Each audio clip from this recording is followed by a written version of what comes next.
안녕하세요. 오나 반갑습니다.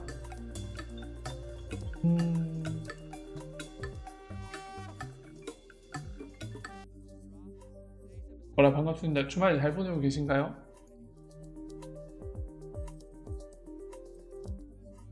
아우, 화가 안 되네. 아우, 저녁에 라면을 먹었더니 소화가 잘 안 되네요. 어우, 다들 저녁은 드셨죠? 잠시만요.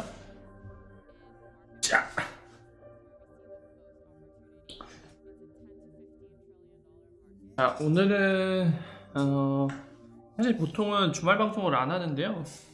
오늘은 이제 상황인지라 주말 방송이 가능한 상황이고, 네, 그리고 그런 질문들이 많았어요. 혹시 지금 시장이 망해가는 거 아니냐, 또는 이미 망한 거 아니냐, 뭐 이런 얘기들 많으신데, 전반적으로 시장 상황이 어떤지를 좀 브리핑 드리면서 좀 설명을 드릴까 합니다. 그리고 그 밖에도 이제 사실 지금 상황이랑 이게 아무래도 금융 상품이다 보니까 여러 가지 좀 관련된 것들이 있는데, 최근에 이제 사회적인 그런 이슈 관련해서 이제 경제 관련된 것들 나오는데, 약간 연관성 있는 것들을 다 이렇게 설명을 드리고자 합니다.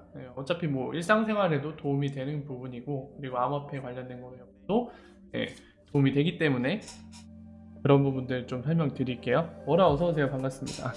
자, 일단은 이제 어제 그리고 그저께 그리고 오늘까지 이제 많은 분들이 질문 주시는 비중이 가장 높은 게 팩토리님 시장이 망한 거 아닌가요? 이 질문이시거든요. 질문이신데, 일단은 뭐 망했냐 안 망했냐 이런 거를 얘기하기 전에 일단은 시장 상황부터 이렇게 쭉 훑어봐야지 뭐 얘기가 가능하겠죠. 그래서 같이 좀 볼게요. 일단은 봅시다.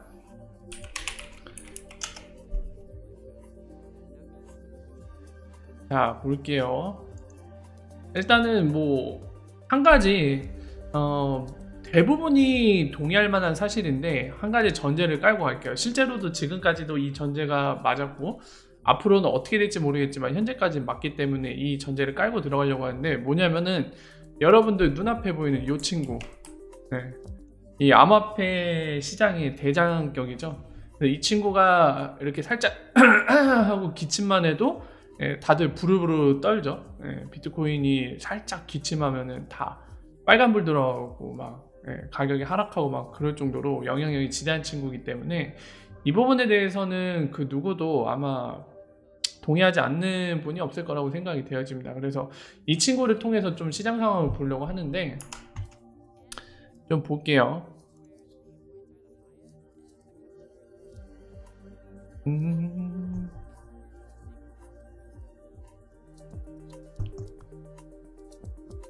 자, 지금 이게 일봉입니다. 일봉. 지금 보시는 게 일봉인데,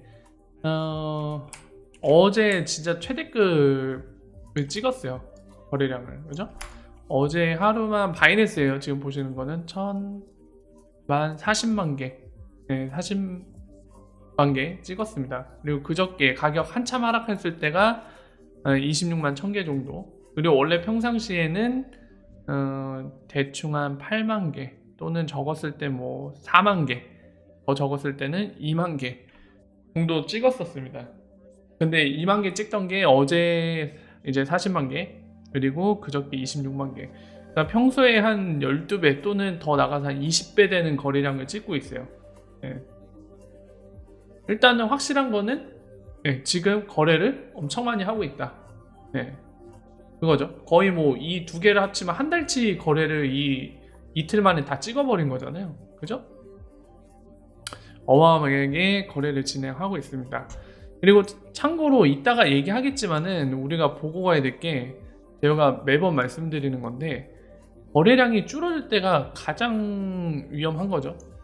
지금 보시면은 이게 3월 13일 8시, 이거보다 더 전에 봐야 되는데 지금 이미 시간이 꽤 지나가고 안 열리죠. 여기까지 15분으로 해야겠네. 자, 보시면은 자, 이게 지금 보시는 포인트가 3월 12일 오후 7시쯤이거든요. 이때만 해도 아직 7,000달러를 넘기고 있었어요. 네, 넘기고 있었는데 요 부분 있죠? 요 포인트들. 에이, 자꾸 돌아가네요.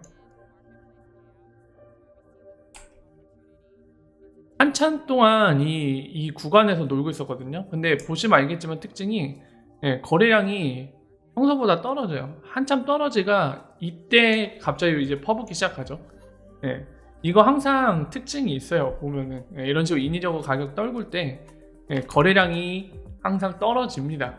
평소보다도 오히려 떨어진 상태가 되고 그 이후에 이런 식으로 하락을 하는 패턴이 굉장히 많아요. 근데 그럴 수밖에 없는 부분이에요. 이거는 항상 모든 자산이란 게 지난번에 제가 그 어디죠? 스위스에서 있었던 그 IMS 인터내셔널 모네터리 시스템 관련된 그 컨퍼런스 그게 보면서 이제 PT한 영상 하나를 이제 보여드리면서 설명드린 적이 있죠. 그때 뭐라고 했죠? CQ한 자산은 CQS는 리퀴드하다. 이 얘기를 하잖아요. 안전자산은 유동성이 좋을 수밖에 없어요. 그리고 유동성 있는 자산은 안전자산이다. 그 얘기를 하잖아요. 지금 하는 얘기가 이것과 관련 있는 얘기입니다. 그래서 실물 쪽은 지금 이런 흐름을 보이고 있고 여전히 다행히도 방금 말한 거래량이 이런 상관관계 말씀드렸는데 다행히도 어제까지도 거래량은 계속 폭발하고 있어요. 만약에 거래량이 확 줄어든다면 문제겠지만 지금도 거래량은 되게 굉장히 많죠. 3월 14일 아직 진행 중인데도 거래량은 꽤 있는 상황입니다. 아직 이 거래량이 줄어들면은 그때는 약간 위기를 느껴볼 만한 상황이 될 거예요. 아직은 거래량이 줄고 있지 않다. 가장 위험한 게 거래량이 줄어드는 건데. 자, 그리고 비트맥스도 봐야겠죠. 비트맥스도 잠깐 보고 갈게요. 자, 우리 이 도박판, 이 아주 대놓고 하는 도박판, 이건 심지어 합법 도박판도 아니에요. 제가 알기로는 미국에서는 아직 허용 안 되고 있거든요. 합법으로. 자, 보시면 비트맥스 어제 쉬는 날이었나 보네요. 그죠? 여기 없죠? 그래서 어제 쉬는 날이었던 모양입니다. 어제 없었고 어제 왜 다운됐나? 왜 데이터가 없지? 근데 쉬는 날 없었는데 요 날도 거래량이 거의 없네요. 뭐죠? 이게 계약 기간이 리미트가 없는 거기 때문에 쉬는 날이 없는 게 맞는 것 같기도 한데 제가 비트맥스 해보지 않아서 정확하진 않은데요. 이게 크립토아치에서 데이터를 못 긁어와서 그럴 수도 있을 것 같긴 합니다. 그럴 수도 있을 것 같은데 어쨌든 어제 데이터는 없어요. 그리고 거래량은 이제 3월 10일 저녁에 한참 하락할 때 폭발하긴 했는데 얘는 평상시에도 거래량이 많아요. 얘는 많습니다. 그래서 평소 때보다는 많이 올라가긴 했는데 이때에 비하면은 많진 않죠. 이때는 지금 작년 10월 26일인데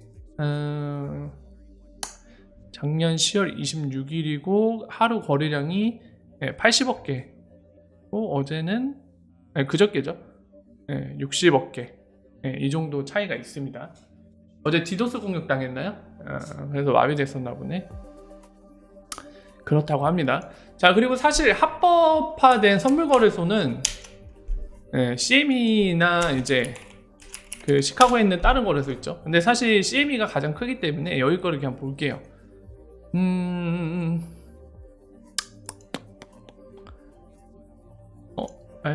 노.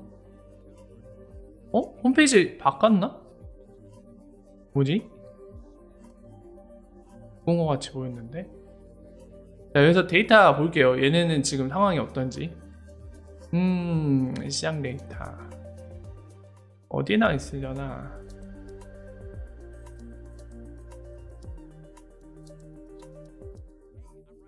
얘네는 CFTC한테 허가받고 지금 진행되고 있는 합법입니다. 얘네는 그 차이가 있어요 지금. 이 쿼트 누르면 나오나요? 안 나오는데? 얘네 홈페이지 진짜 오랜만에 왔는데 이거 좀 약간 바뀌어서 그런지 인터페이스가 제가 손쉽게 못 찾고 있는데요. 어딨니? 요거 데이터 마인에 있나? 아닌데? 딱 봐도 아닌 것 같은데? 여기 데이터 보는 거 어디다가 갖다 박아놨니? 안 보이는데? 아...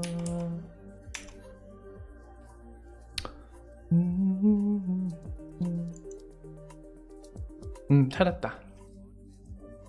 봅시다.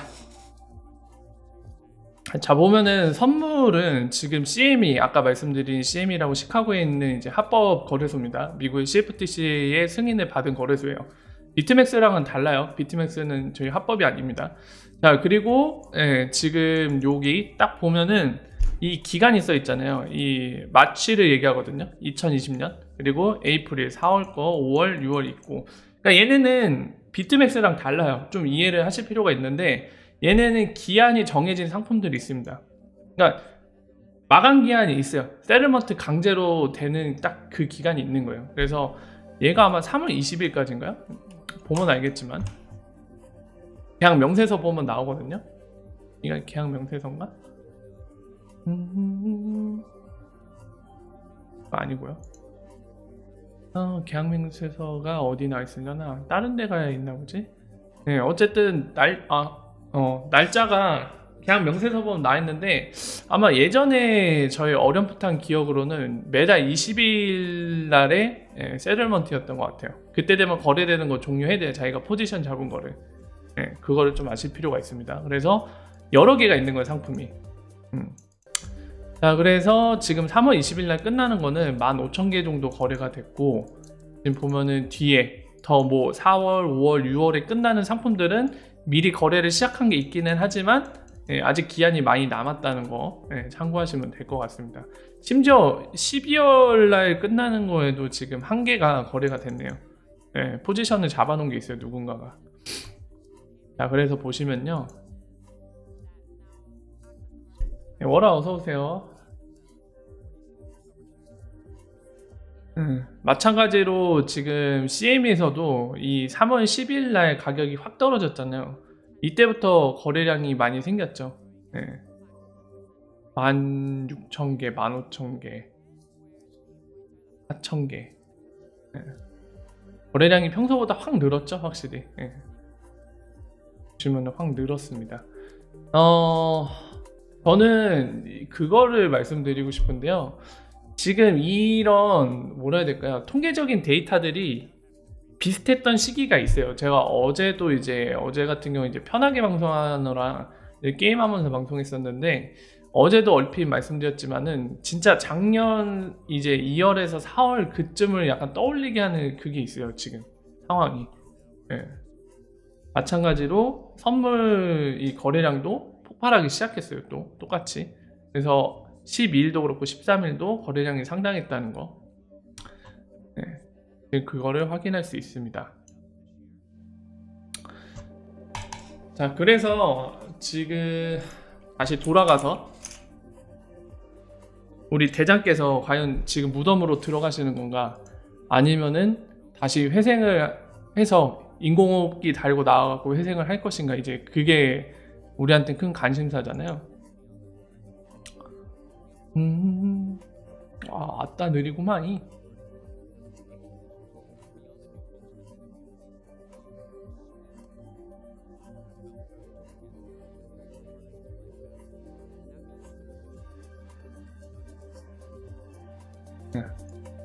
이 거래량 줄어들고 있네. 근데 이건 썩 좋진 않은데.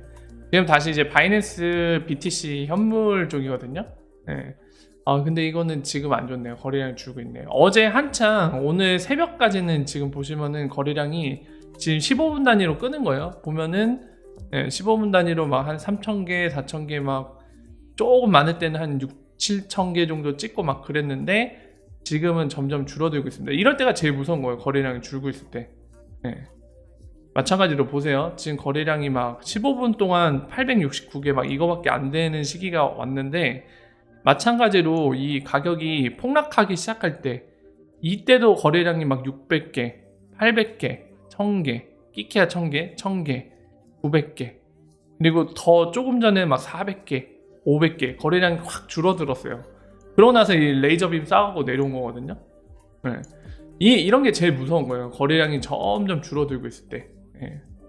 예, 오히려 거래량이 줄고 있을 때 가격 매니플레이션 하기가 더 쉬워지는 거고, 이럴 때 내려갈 가능성이 더 높은 거거든요. 물론 이제 이걸 역용해서 올리는 경우도 있는데, 어쨌든 분명한 거는 지금 인위적인 가격 조작은 맞죠. 예, 이 조작이 뭘 바라고 하는지는 우리가 알 수는 없지만, 예, 여러분들 보시는 것처럼 이런 식으로 팍 쏟아지는 거, 예, 이거는 약간 의도한 조작이죠. 뭐 특별한 악재가 없었는데 이렇게 가는 거는, 뭐 비트코인이 해킹당해갖고 막 복제가 됐다거나 이러면 또 모를까, 그런 부분이 있죠. 예, 솔직히 주식 같은 거는 실물 경제랑 어느 정도 연관을 가질 수 있는 부분이 있어요. 왜냐면은 기업 활동 이런 것들이 연관돼 있기 때문에. 예, 주식은 기업과 연관돼 있는 부분 때문에 그럴 수 있지만 암호화폐는 사실 아니거든요. 예, 이거는 실물 경제랑 어떤 것도 연관이 없어요. 예, 아무런 연관성도 없는, 그냥 지금으로서는 약간 도박판. 24시간 열리는, 전 세계에서 어디서나 액세스할 수 있는 도박판인데, 네, 그런 점을 감안해 볼 때는 확실히 뭐 아무리 뭐 바이러스 사태 뭐 이런 얘기를 꺼내봤자, 네, 사실 직접적인 원인은 될 수 없거든요. 네, 근데 이제 아마도 추정컨대, 네, 그거를 소재로 잡아서, 네, 열심히 끌어내린 거죠. 그래서 아마 여러분들 여러 개 채널 보시면 아시겠지만은, 뭐 우리 채널에선 그런 얘기 없었습니다만, 제가 듣기로는 뭐 세계 경제 위기가 오면 뭐 주식시장이 막 다 꼬라박고 그러면 암호화폐가 떡상할 거다, 이런 얘기도 얼핏 들으신 분들 많을 겁니다. 근데 현실은 그렇지 않았죠. 예, 왜냐하면 연관성이 없어요. 예, 주식시장이 뭐 박살난다고 해서 뭐 자금들이 암호화폐 시장으로 와야 된다? 그거는 바램이고, 예, 분석은 아니죠. 그냥 바램일 뿐이고요. 실제로도 이번 사태로 같이 그냥 다 꼬라박고 있죠. 금도 마찬가지로, 예, 심하게 꼬라박진 않았지만 금도 하락하고 있다고 알고 있습니다. 자, 그런 상태고, 자, 그러면은 또 이제 우리가 짚어볼 게, 이제 앞으로에 대해서 생각을 해볼 때 짚어볼 게, 양적 완화 얘기 나오고 있잖아요. 어제 같은 경우는 이제 유로에서, 예, 유럽 중앙은행장으로 간 그 IMF 총재였던 레가르드가, 예, 그거를 발표를 했습니다. 양적 완화를 하겠다고 발표를 했죠. 야, 근데 우리가 좀 생각을 해야 될게요. 양적 완화하면은 여러분들 일반적으로 떠올리시는 게, 예, 돈이 마구 풀려갖고, 그러니까 누군가가 돈을 풀었기 때문에 그 돈을 받은 누군가는 돈을 쓸 여지가 더 많아져. 그래서 그 돈들이 뭐 주식시장이든 또는 이렇게 암호화폐 시장이든 들어와서 뭔가 떡상할 것 같아. 그리고 심지어 여러분들 보십시오. 자, 이제 그 근거 없는 희망회로를, 그러니까 정확한 사실을 모른 채로 자꾸 이런 거를 가져다가 암호화폐 시장 떡상한다고 얘기를 하는 사람들 때문에 제가 정확한 설명을 드리는 거예요. 미국이 마찬가지로 미연준이 발표를 했죠.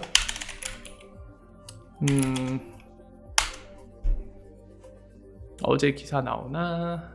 네, 유럽 중앙은행은 163조.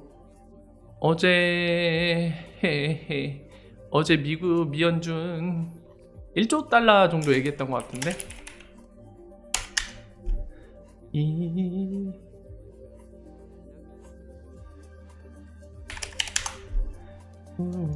그 기사 좀 찾고 나서 말씀드릴게요. 지난 1일. 자, 요거 어제 소식 들으신 분들 들으셨을 거예요. 그리고 이거 갖다가 분명히 암호화폐 갖고 이제 방송하신 분들, 얘기하신 분들이, 예, 분명히 최소한 몇 이상은 있을 겁니다. 자, 이걸로 이제 다시 떡상할 거다, 반등할 거다, 뭐 이런 얘기를 하는데, 자, 보세요. 여기에는 자금을 얼마나 쓰겠다는 얘기가 나와있나 안 나와있나? 여긴 안 나와있네? 그 규모가 안 나와있네요?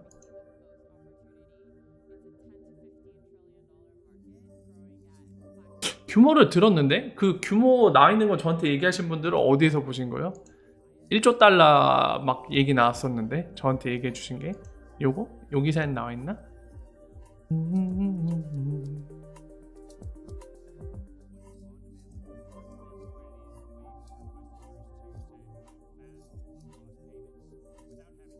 여기도 안 나와있네?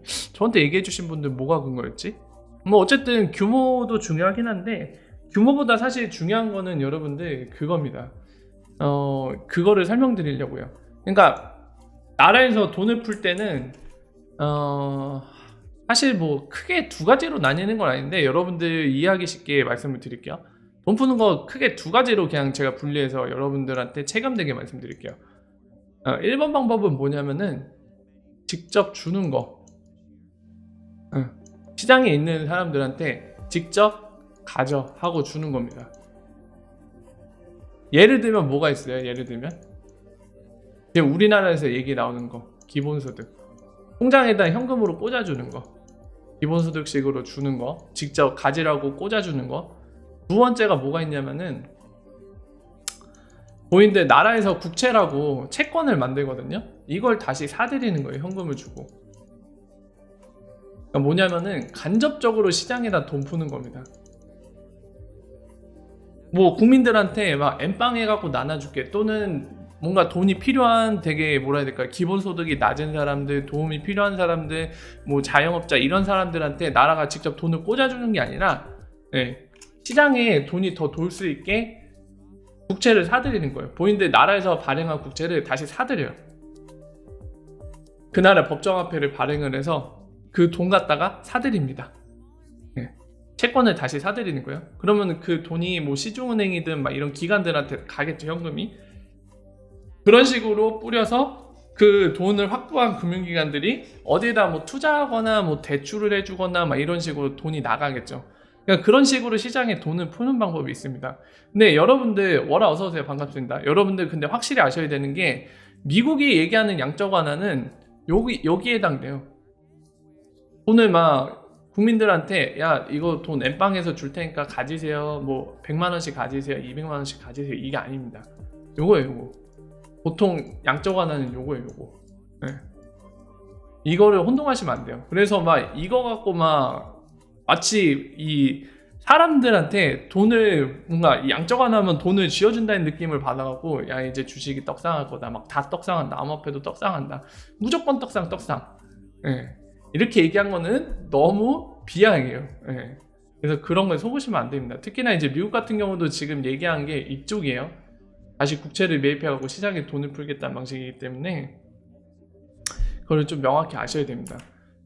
그래서 요거 갖다가 이 한참 하락하다가 어제 살짝 반전을 했었잖아요. 그리고 지금 왔다 갔다 계속 하고 있는데 이제 이 상황에서 막 무조건 오를 거다 얘기를 하고 그 근거로 뭐 양적 완화하니까 무조건 오를 거다. 글쎄요. 그렇게 얘기하면은 미연준이 약간 완화 안 하고 긴축에 가까운 걸 계속 하고 있었는데 무조건 하락했어야 되는 거 아닌가, 그 말에 따르면. 그러니까 지금 그런 거에 그럴싸한 것도 아니에요. 사실 막 뭐 세계 경제 지금 이러니까 뭐 중국이 이렇게 했으니까 암호화폐 시장 떡상한다. 여러분들 냉정하게 봐보세요. 그런 거 맞은 적 있나? 맞은 적이 없죠. 그러니까 그런 거에 너무 현혹되시면 안 돼요. 세계 경제를 갖다 붙이니까 뭔가 있는 것처럼 보여갖고 이게 맞는 말 같은 것처럼 보일 수도 있는데 전혀 그렇지 않습니다. 그렇게 됐으면 얼마나 맞추기 쉬워요. 이거 다 때려 맞출 수 있지. 그래서 그런 거에 현혹되시면은 지금 같은 어려운 상황에 저도 사람인지라 충분히 이해가 됩니다. 그런 뭔가 앞을 내다볼 수 있는 것 같은 말들, 그런 사람들을 믿고 싶어지는 게 그런 마음이 들 수밖에 없어요. 하지만 예전부터 제가 거듭 말씀드리고 저 역시 그게 위험하다는 걸 알기 때문에 미래 예측은 안 하잖아요. 절대로. 할 수도 없고요. 어차피 할 수도 없고. 그래서 그런 거를 지금 같은 시기일수록 조심하셔야 된다. 그거를 말씀드리고요. 이제 보시면은 제가 말씀드리고 싶은 거는 실제적인 사례를 통해서 말씀을 드릴게요. 이제 지금 상황이랑 관련된 것들 좀 설명을 드렸고, 잘못 소식이 이제 막 돌고 있는 거에 대해 좀 정정을 드렸고, 하나 예를 들겠습니다. 잠깐만 하나 갖고 올게요.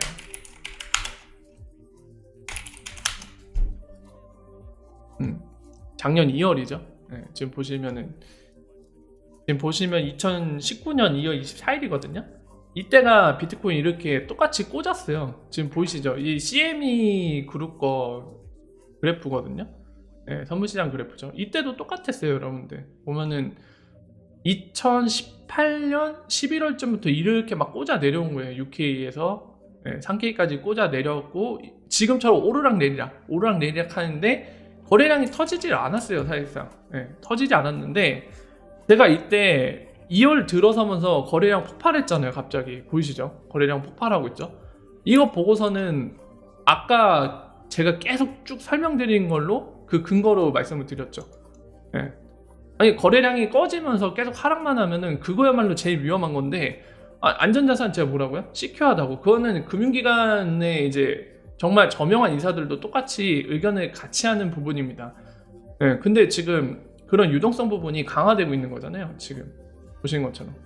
그래서 저도 그거를 보고 미래는 100% 추측할 수는 없어요. 근데 이 현상을 보고 야 지금 이상한 유동성이 터지는 거 보니까 이게 바닥의 가능성이 높다라고 그때도 얘기를 했거든요. 실제로 그 뒤에 올랐고요. 그러니까 지금도 그 포인트를 잘 보셔야 돼요. 제일 위험한 거는 항상 뭐다? 거래량 꺼지면서 그냥 줄줄줄 흘러 내려가는 거. 이게 거래량이 점점 꺼지면서 막 줄줄줄 흘러 내려가는 분위기가 하면 진짜 위험한 거고요. 아무리 가격이 내려왔어도 거래량이 받쳐주면서 계속 거래량 터지고 있으면은 아직 망했다라고 얘기하기 힘든 거예요. 여러분들 생각을 해보세요. 두 가지 정도 생각을 해볼 수 있는데 만약에 세력이 여기에서 덤핑한 거라고 생각을 해봅시다. 덤핑한 거라고 생각해봐요. 한 8K에서 덤핑을 했다고 가정을 해봅시다. 그렇게 가정을 하고 얘기를 해보면 야 그러면 세력이 8K에서 덤핑해갖고 가격이 내려왔고 그럼 이미 망한 거 아니냐. 세력이 털고 나갔는데 맞는 얘기죠. 그것만 보면 실제로 그 가정이 참이라고 하면은 한동안은 되게 암흑기죠. 암흑기거나 망했거나 완전히 떠났으면 망한 거고 아니면은 이제 나중에 또 뒤늦게 저점에서 매입하려고 한다면 한동안 그 전까지는 암흑기는 맞죠. 근데 문제는 뭐냐면 이 뒷부분도 봐야 된다는 거 말씀드린 거예요. 이렇게 떨구고 나서 만약에 거래량이 없으면은 아무도 거래를 안 한다는 거잖아요. 아무도 거래 안 한다는 어떤 의미죠?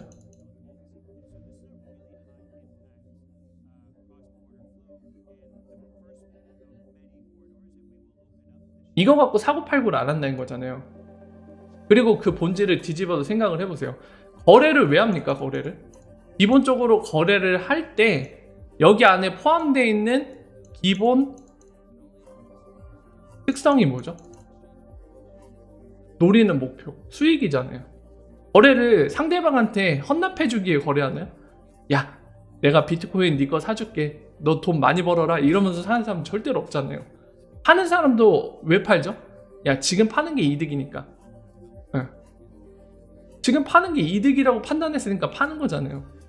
물론 디테일로 들어가면은 많이 경우의 수가 나올 겁니다. 파는 경우 같은 경우는 그 손절일 수도 있어요. 하지만 그 손절의 그 본질적인 그 저면에 깔려있는 의미도 지금 손절하는 게 나중에 손절하는 것보다는 이득이니까 지금 손절하는 거잖아요. 그죠?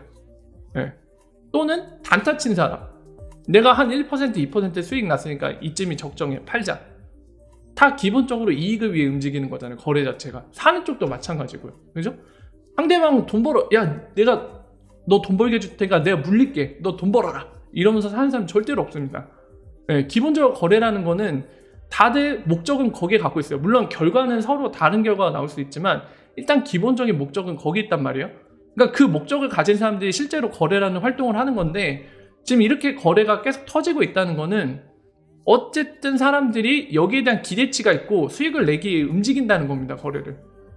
그러니까 그걸 또 반대로 얘기하면 아까 제가 설명드린 대로 거래량이 없다?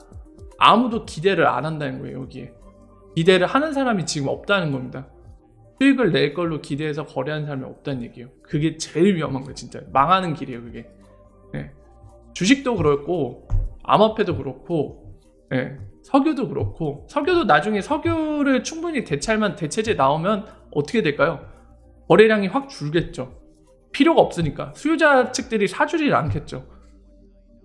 공급자는 팔고 싶을 거예요. 중동 국가들은 얼마나 팔고 싶겠어요. 끝없이 석유가 나오는데 야 니네 왜 안 사줘? 근데 수요 쪽에서 사줄까요?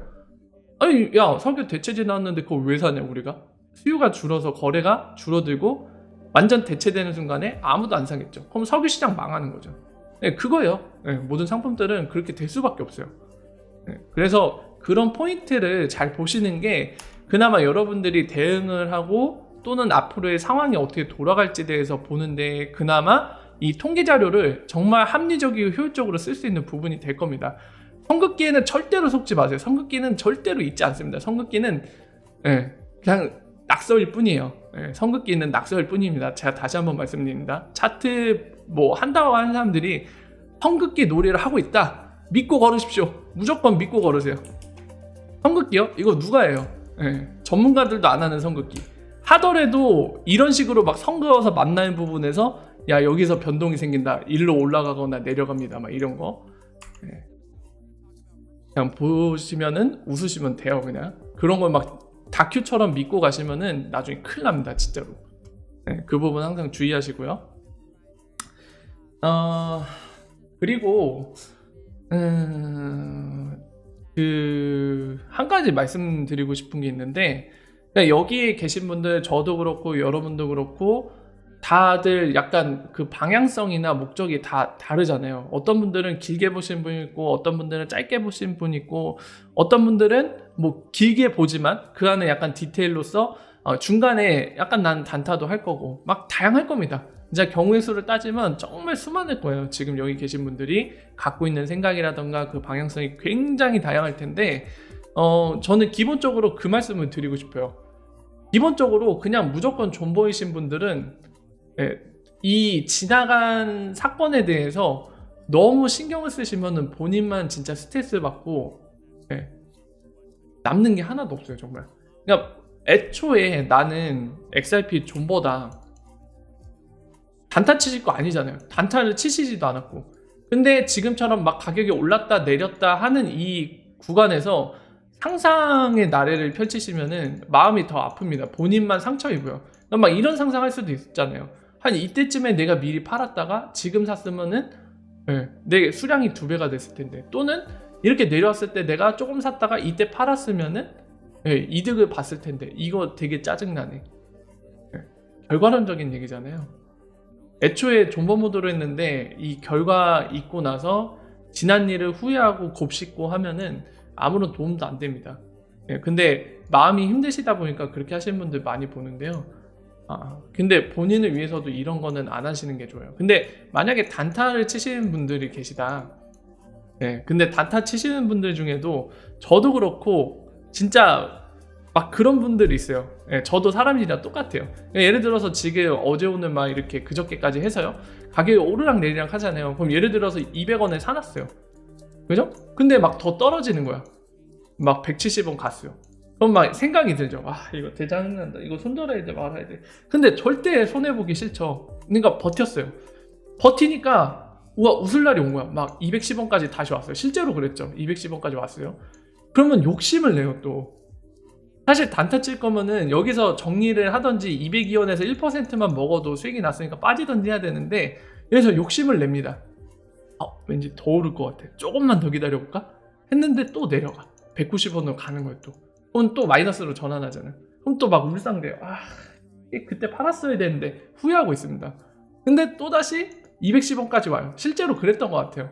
그래프를 보니까 이렇게 200원 미만 갔다가 200원 이상으로 올라온 게 수없이 많았던 것 같아요. 실제로도 있었죠. 올라왔어. 그럼 이제 또 결단을 해야 되는데 또 욕심이다. 왠지 더 오를 것 같거든. 좀만 기다려볼까? 했는데 또다시 190원대로 갑니다.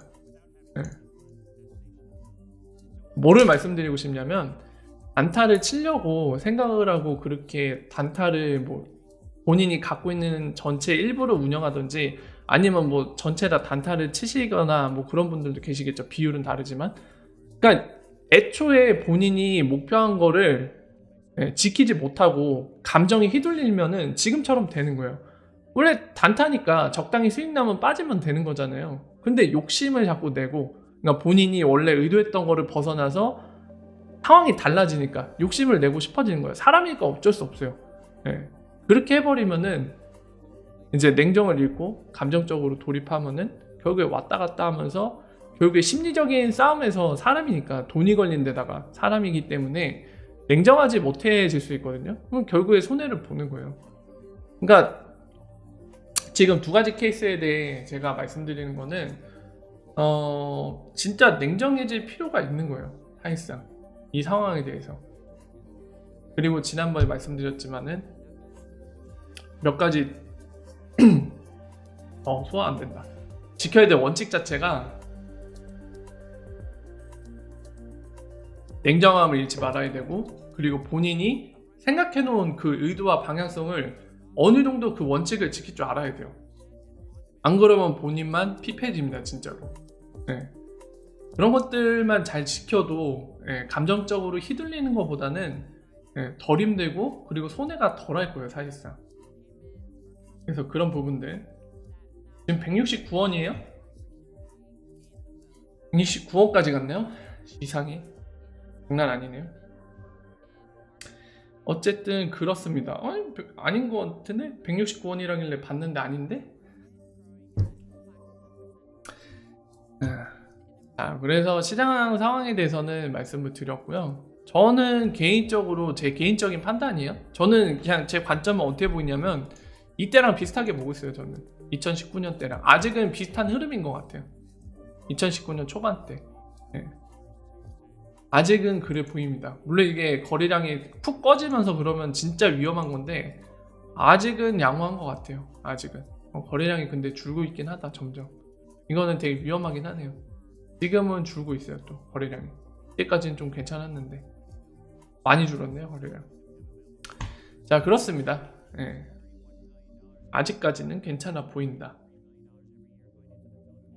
169원에 주웠다고요? 야우, 잘 주우셨네요. 자, 그래서 그런 부분들, 핵심 사항들 말씀드렸고요. 부디 힘든 상황에서도 기운 내시고, 그리고 미래일은 어떻게 될지 모르겠지만 다들 원하는 결과 얻으셨으면 해요. 다들 웃는 날이 왔으면 좋겠네요. 자, 그렇고요. 쭉 일단 지켜봐야겠죠.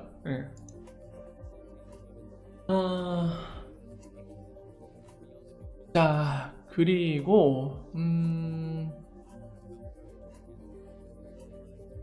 또 질문을 많이 하셨던 게 뭐더라? 저한테 질문하셨던 거 잠깐만요. 좀 볼게요. 얘기를 많이 하셨던 게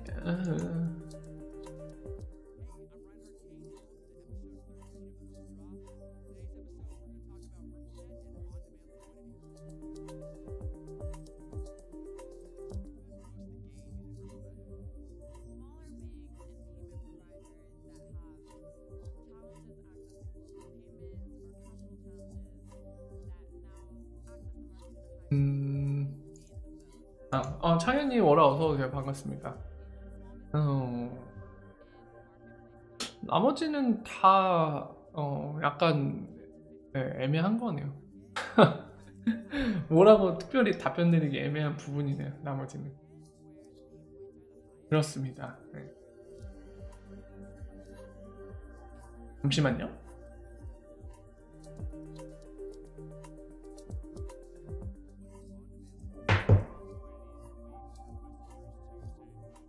해줬네. 일본도 아직 그거라고 하네요. 일본 암호화폐 송금이 허용되어 있는지 일본에 있는 사람들한테 물어봤는데 일본도 아직 허용이 안 된 것 같다라고 답변을 받았습니다. 방금 전에요. 일본도 아직 안 되나 보네요. 허용이. 그래서 SBI가 못 움직이는 건가? SBI 잠깐 볼까요? 이 친구도 뭐 하는 건지 요즘에 소식이 없는데 없어요. 최근 소식 확실히 없네요. 봐도 다시 봐도 없네. 주자에게 4,000원이 돌파했다. 뭐 이런 건 우리랑 상관없고요. 망한 거 아니냐고요? 그러니까 단순히 가격 갖고 망했다 안 망했다를 얘기하면은 아마존도 망했어야 되는 주식이었어요. 아마존 주식도. 하지만은 아마존 안 망했죠. 뭐 망할 수도 있어요. 배틀님이 얘기하신 대로 시간이 좀 더 지나도 계속 망해가는 걸로 가다가 결과론적으로 끝내 망할 수도 있어요. 그 가능성이 없는 게 아닙니다. 실제로. 그런데 반대로 아닐 수도 있어요. 지금 상황에서 단순히 가격 갖다가 망했다 안 망했다를 논하는 거는 약간 뭐가 맞지 않는 얘기죠. 그리고 실제로 망했다라고 99% 가능성 정도까지 판정할 수 있는 거면은 지금 대박 돈 벌 수 있는 찬스죠. 왜냐면은 이미 망했다, 앞으로 지나면 더 망할게 자명하다라고 하면 그 영화로도 있잖아요. 빅쇼. 숏을 치면 되죠. 공매도 있잖아요. XRP도 저기 비트맥스 가면 있거든요. 선물 무기한. 지금 가고 풀 매도 때리면 되죠. 풀 매도 확 최대 레버리지로 때려버리면은 떼돈 벌 수 있죠.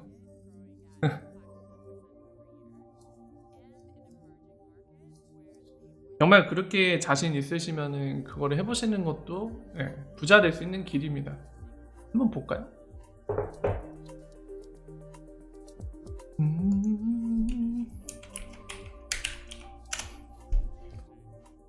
이거 비트맥스가 E 맥스가 아닌가? A인가요? 아, 여기 있네.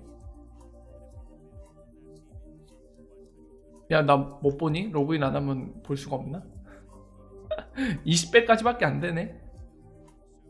쪼잔하게 무제한으로 해줘야지.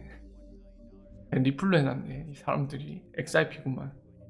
예, 20배 때리세요. 20배. 떼돈 벌 수 있습니다. 20배. 여기 거래량 얼마나 되나. XRP는 과연 이 선물 도박판 얼마나 쓰고 있으려나요? 아, 적다. 한 2억 개밖에 안 되네요. 2억 개 정도. 많지 않아요. 누가 한번 때렸었네. 이 언제야 이거? 2월 13일날 이렇게 쭉 빠졌었네요. 누가 한 방 싹 쐈었네. 누군지 모르겠지만.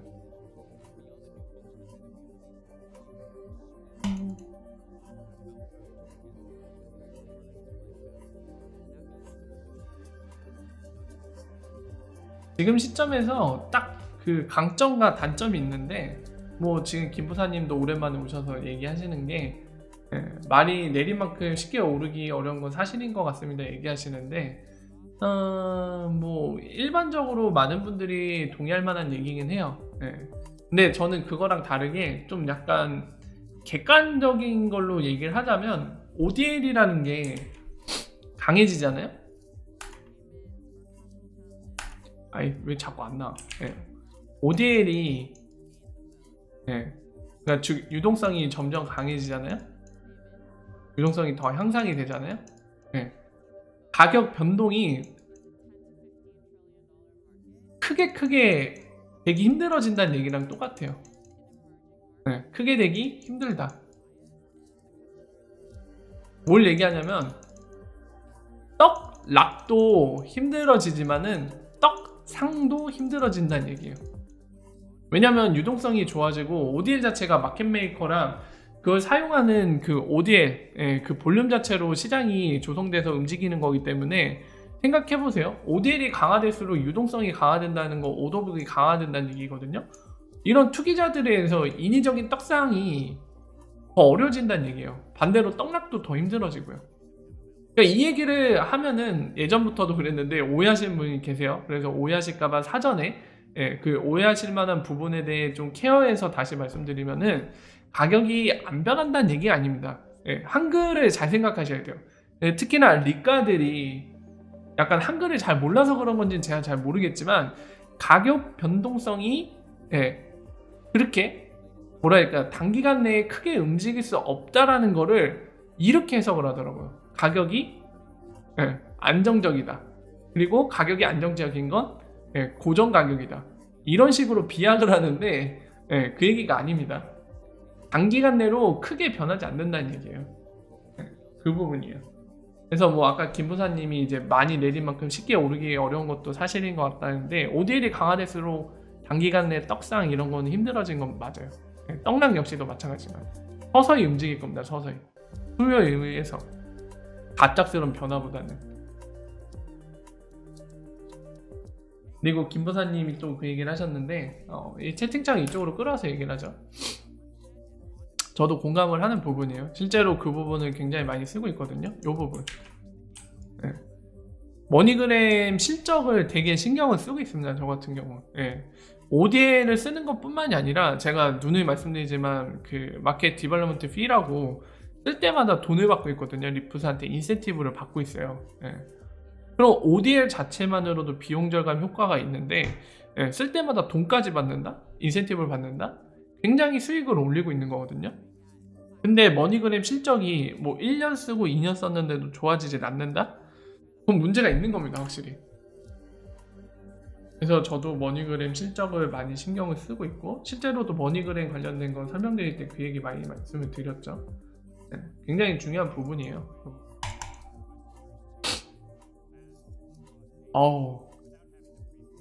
그 김보사님 저한테 맡겨두고 가세요. 제가 2년 동안 에스크로 걸고 제가 잘 보관하고 있을게요. 자, 저 주세요. 아 진짜 주식 하세요? 원래 주식 안 하셨던 것 같은데 말씀하시는 거 보니까 주식까지 하시려고요? 주식도 돈 따기 되게 힘들지 않나요? 전 주식판도 되게 불공정한 판이라고 보여지는데 일반인들은 공매도 같은 거 칠 수 있나요? 안 되죠. 저는 주식 안 해서 잘 몰라서 여쭤보는 건데요. 돼요? 일반인도 막 공매도 막 몇천억씩 때릴 수 있어요? 못 때리죠. 준비자금 같은 거 없으면 안 시켜줄 것 같은데. 저는 약간 주식시장도 어떻게 보여지냐면은 약간 이 싸움 같아요. 포커 게임을 하는데 1대1을 해요. 1대1을 하는데 이렇게 보여요. 저는 포커에서 한 사람은 게임 자금을 한 1000조 갖고 있고 상대 플레이어는 한 100만원 갖고 게임하는 그 느낌이 들어요. 이건 누가 이길지 되게 자명한 일이죠. 포커 어차피 운빨 싸움이잖아요. 운빨과 확률 싸움인데 이건 누가 이길 거 자명하잖아요. 전 주식시장도 이렇게 보여요. 이게 도대체가 기간의 거대 자금을 개미들이 이긴다는 자체가 되게 힘들 것 같아요. 네, 그래서 더 저는 그런 생각이 듭니다. 그러니까 이 100만원 가진 사람이 그냥 모든 게임 라운드마다 진다는 얘기는 아니에요. 분명히 뭐 첫 라운드 뭐 져서 막 10만원 처음에 깎였다가 2라운드 때 막 한 30만원 딸 수도 있고 3라운드 때는 한 60만원 딸 수도 있겠죠. 근데 점점 라운드가 길어질수록 질 수밖에 없어요, 이 게임은. 네, 수학적으로도 그렇고 이건 누가 생각해도 동일할 겁니다. 다들 공감을 할 거예요. 그러니까 제가 말씀드리는 거는 이때 딱 끊어내야 되는 것 같아요. 수익이 80만원 났네? 지금 같은 예시로 제가 든 거는 지금 3라운드까지 하면은 80만원 이득이 된 거잖아요. 그럼 이때 딱 빼야죠, 그냥. 네. 근데 주식에서도 아까 말한 것처럼 기본적으로 사람은 욕심과 탐욕이 있기 때문에 이기고 있을 때 더 불리고 싶은 마음이 들 수밖에 없는 것 같아요. 이제 그거를 참는 사람들은 안정적으로 수익을 내는 거고 이제 그거를 못 참는 사람들은 갈 때까지 가는 거죠. 묶고 더블로 가! 이거 되는 거죠. 묶고 더블로 갔다가 지면은 거지 되는 거고 묶고 더블로 갔다가 혹여라도 이기면 2배로 돈을 버는 거죠. 근데 이제 문제는 그 묶고 더블로 가서 이겨도 얘 자금은 끝나지가 않아요. 그래서 그 다음에 수익이 더 많이 났을 때 그걸 참고 여기서 그만 하면은 이제 돈 좀 많이 버는 거고 근데 한 번 더 에라 모르겠다 묶고 더블로 또 가! 이러면은 피볼 수도 있는 거죠. 그러니까 이 접전이 계속 벌어지면 안 되는 것 같아요. 많아질수록 수학적으로 질 수밖에 없어요. 거대 자금한테 이길 수가 없어요. 소액으로 하신다고요?